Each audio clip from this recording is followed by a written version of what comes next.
the things that are the most pleasurable and intimate are the things that are the most messy. Birth, death, sex, food. Wow. You know what I mean? Yeah. Yes! Stunning, honey. My name is Monique Heart, and I'm from RuPaul's Drag Race Season 10. The heart of Season 10, honey, and we're going to get into some makeup today. Yeah. Yes. My name is Amandla Stenberg. I'm an actress, and today I have the pleasure of getting my face beat by the one and only Monique Heart. All right, Amandla. I'm going to call you sis. Okay. Sis. Hi. Sis. First of all, you have some makeup on, so we're going to give you a little makeup wipe so you Okay. can get that off. Here's one more. Clean palette. Clean palette, right? What kind of makeup do you want to do since we get to put you into the drag? I want something colorful. Okay. You know, I think I have a little look, a little something we can work got out. something? I'm going to put on these gloves because you're expensive and we don't need you to have any breakouts. I'm All right, so sis, we are gluing down your brow so we can flatten that texture out, and then after we apply the glue, and we're going against the grain. You have beautiful brows, by the way. Thank you. We're going against the grain and then back the way they lay down, and then we're going to put some powder to completely flatten them out, and then we're going to conceal them with a light concealer. And then I'm going to do your eyes, and then I'm going to do your face. Okay, babe. Why do you do the eyes before the face? I don't know, I saw some girl on YouTube do it, and so it worked.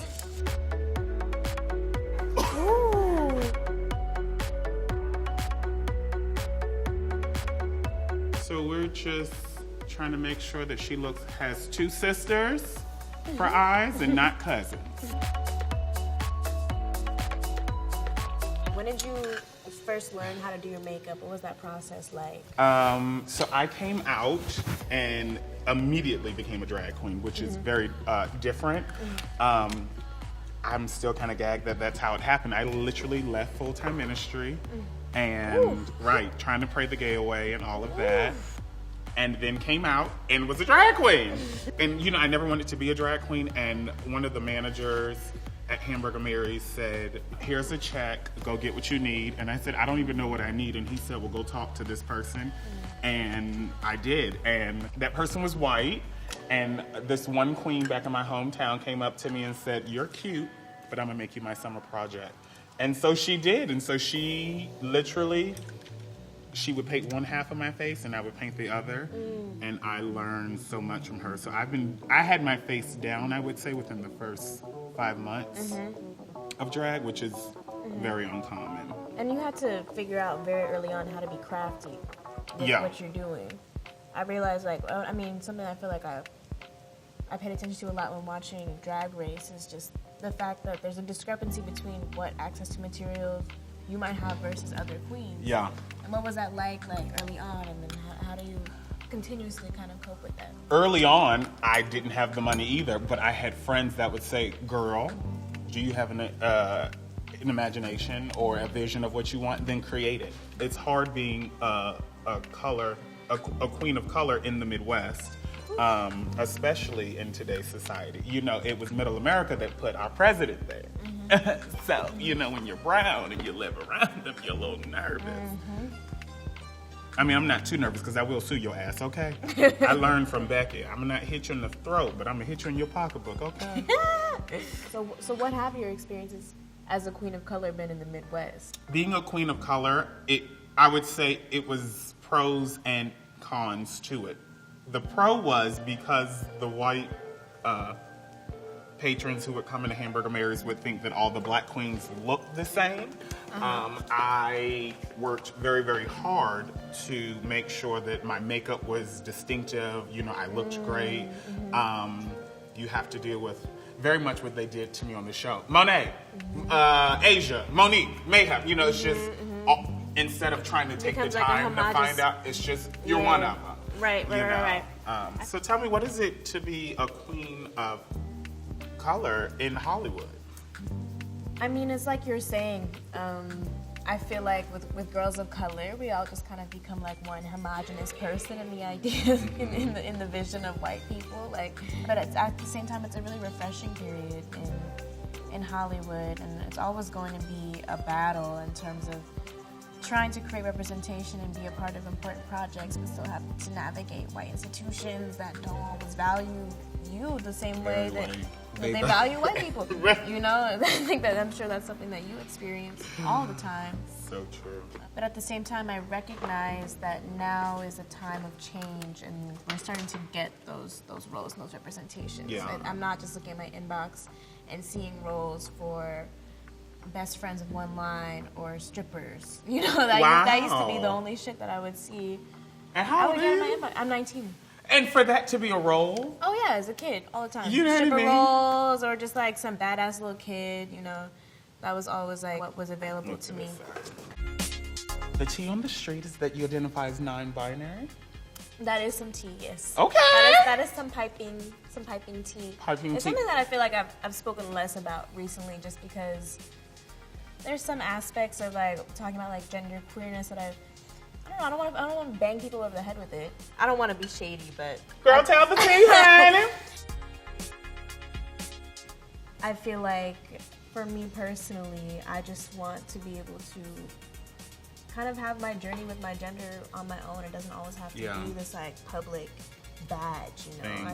I feel like because people are so scared, and we do live in an environment that is so aggressive now, you know, and people are so afraid to be called out, and especially those with more privilege, like, are kind of looking for something to cling to. But I think it kind of ends up with points of oppression being worn as like these badges. Yes. And so I don't really have an interest in doing that myself, you know. And so I feel like maybe I've kind of fallen back from talking about my gender identity a little bit, just because it's something I'm still continuously exploring every day. And to me, non-binary is just being genderqueer is like there's these two ideas, like these two perpetuated concepts of what gender you can be, and the fact of the matter, and obviously, is that that's not the case. You know, it's this myriad of things. It's a spectrum.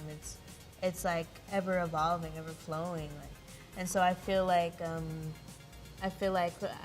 identify in that way, in terms of I don't always feel like I have to inhabit that really feminized role, and I don't feel like that's who I am naturally at my core. You know?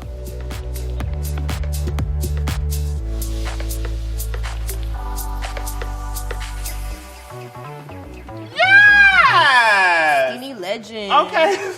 Cut. So, you know, brows are supposed to at least be sisters on some level. Not all the time twins. Maybe distant, you know, close You killed cousins. this, though. I think so. You were concerned, but you killed it. I was a little, yeah. So the way I get a perfect brow is prayer, glitter, and Jesus.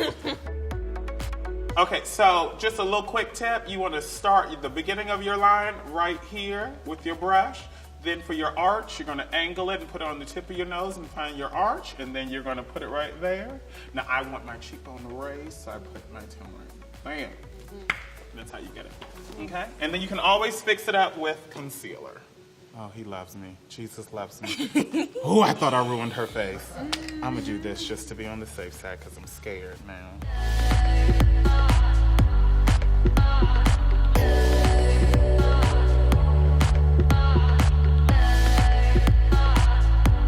We're going to use Duo Lash Glue and not Weave Bonded because we don't want to be ratchet!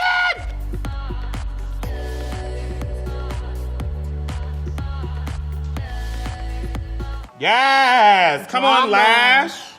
Drama. We're going to give you another set. We want you to have double lashes, sis.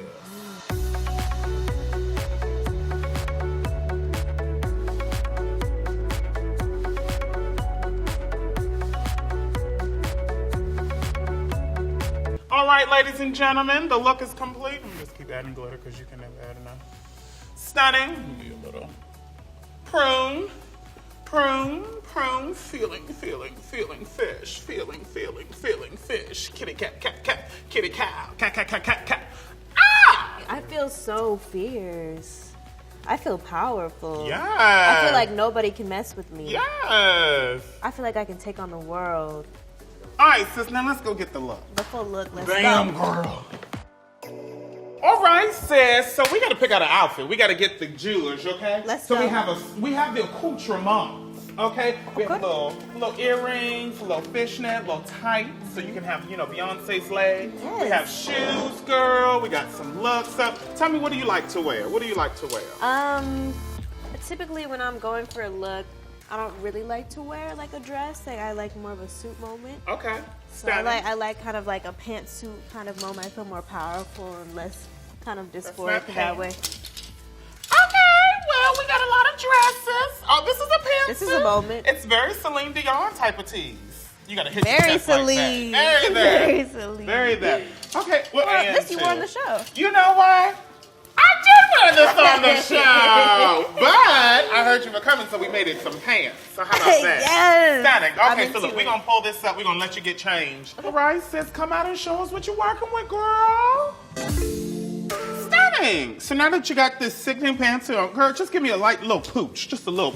Yes, yes, yes, twirl. You better. Shoes. Do you want your toes out, or do you want to give a little red bottom rhinestone action? I like the red bottom. Stunning. Who doesn't want to feel expensive? This was my birthday gift to myself. Prada. Just a. You remember how you used to play in your mama's shoes? You're right. Very that. But this is your daddy's shoes, so. Yeah, you really do look like you are playing in somebody's shoes.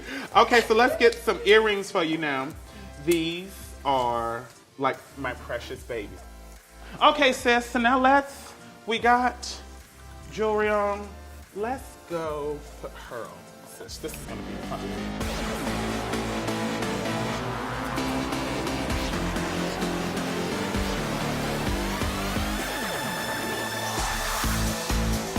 Stunning!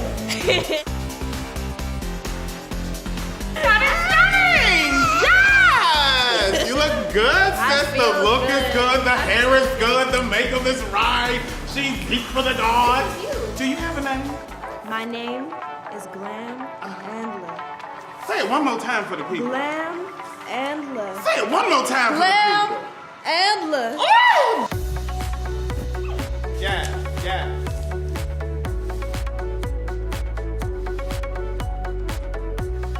Yeah, come on. I feel like I can slay everyone. Because I slept all day. Hey, copyright it. Copyright That's right. Copyright. What does Miss Cracker say? Makeup can change your look, but drag will transform your life. Amen. Amen. Let's go take some selfies, sis. Come on.